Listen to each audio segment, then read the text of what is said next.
नमस्कार, मी रत्नाकर सिद्धू कांबळे, राहणार अर्जुनवाड, तालुका शिरोळ, जिल्हा कोल्हापूर।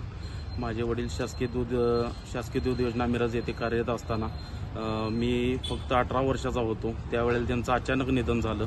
मी, माझी आई, माझ्या 3 बहिणींची अजून लग्न होणार होती। मी अजून अज्ञान असल्यामुळं माझे 15 वर्ष नाव लावण्यात गेले।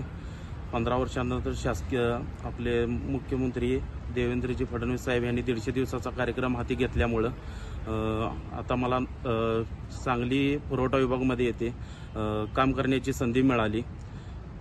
पूर्ण आता त्यानंतर वडील अचानक निधन झाल्यामुळं माझी आर्थिक परिस्थिती खूप हालाखीची झालेली होती। आता माझ्या पत्नीचे, माझ्या आईचे किंवा इथून पुढे मुलांचे भविष्याला एक आधार मिळाला। त्यामुळे शासकीय सेवा देताना मी पण प्रामाणिकपणाने सेवा करीन। मुख्यमंत्री साहेबांचे आणि उपमुख्यमंत्री साहेबांचे, परत आमच्या जिल्ह्याचे पालकमंत्री चंद्रकांतदादा पाटलांचे खूप खूप मनापासून आभारी आहे।